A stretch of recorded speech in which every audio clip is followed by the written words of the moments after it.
Бұл шығарылымда біз елордалық өрт сөндіру бөліміне арнаймыз. Оның алаңында қызметтік жатақхана орналасқан. Осының алдында біз сіздерге экскурсия жасаймыз деп уәде берген болатынбыз. Сол себептен бүгін үй иелеріне қонаққа келдік.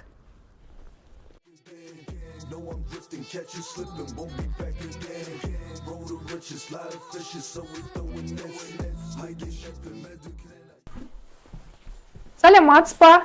Кім бар? Ой, Дилизат, саламатсыз ба? Қалайсыз? Жақсы, рахмет екен. Сізді бүгін қонақ ретінде күткенімізге өте қуаныштымыз.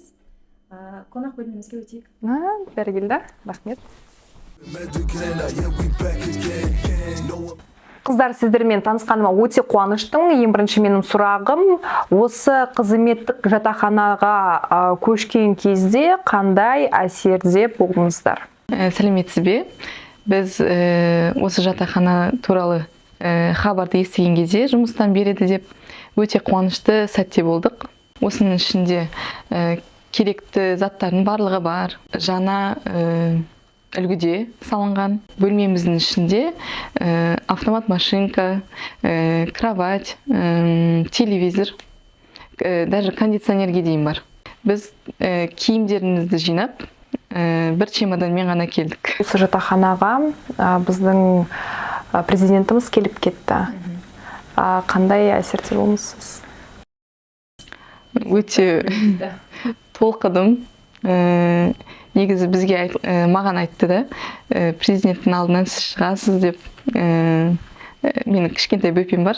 Дилназ, естуім бойынша сіз де президентімізді қарсы алдыңыз. Сол күн туралы біздерге айтып берсеңіз. Я, осы жақында біз мемлекет басшымызды осы жатақханамызға қарсы алған болатынбыз. Қобалжу болды әрине. Кішкене толқыдық, бірақ келгенде қуандық әрине. Мемлекет басшысымен бетпе-бет көрісіп жатқанымызға осылай. Осы жатақхананың жағдайымен және барлық болып жатқан өзгерістермен таныстырдық. Жатақхананың ішінде кішігірім экскурсия жасап өттік. Дәл осы қонақ бөлмемізде мемлекет басшымызбен сөйлесіп, танысып, жақынырақ сұхбат жүргізген болатынбыз. Сізге де кішігірім экскурсия жасақ болады. Керемет, рахмет қыздар. Онда қай бөлмеден бастаймыз? Ас бөлмеден бастайық. Мінекей біздің ас бөлмеміз. Осы жерде сіз бәріңіз тамақтанасыздар? Иә, бір жанұядай тамақтанамыз. Не бар? Осы ас бөлмеде? Бізде мінекей холодильник, екі холодильнигіміз бар, мына морозильник. Одан кейін бізде плитамыз бар екеу. Бізге жетіп жатыр осы 10 семьяға.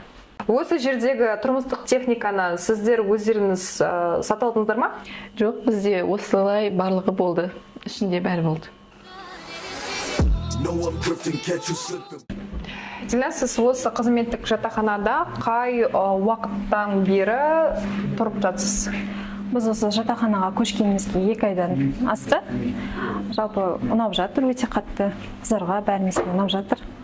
Қай қабатта тұрасыз? Біз 2-ші қабатта тұрамыз. Осы жатақханада қандай тұрмыстық жағдай жасалған? Жалпы біздің жатақханада барлық жағдай жасалған, барлығы қамтамасыз етілген. Қазір осы 1-ші қабатта бос бөлмеміз бар. Барлық бөлмелер осы үлгіде жасалған. Мен сізге көрсете өтейін.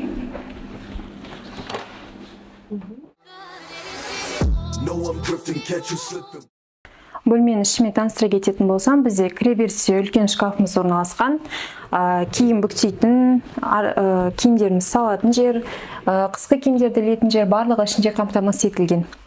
Ары қарай келетін болсақ, бізде кішігірім холодильнигіміз. Осындай холодильнигіміз бар. Телевизор, жалпы диванымыз, төсегіміз барлығы осы жерде орналасқан. Мына жаққа қарайтын болсақ, бұл жақта бізде кішігірім балкон. Ішінде сушилкалар, екі жағынан сушилка орналасқан. Ары қарай бізде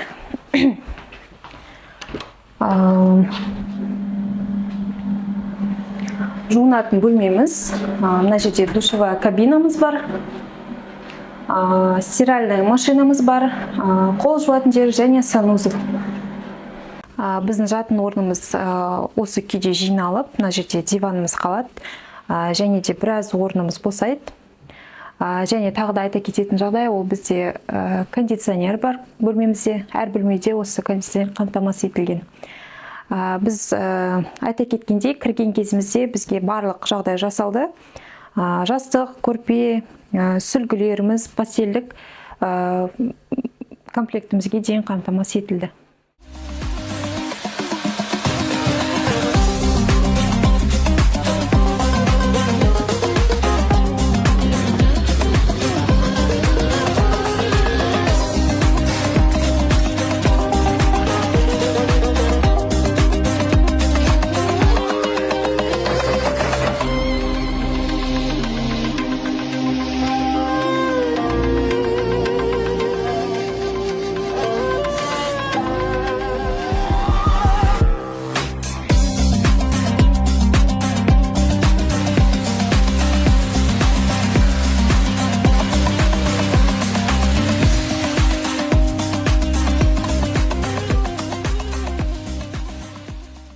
Өңірлерімізде төтенше жағдайлар министрлігі басшылығының басты назарында.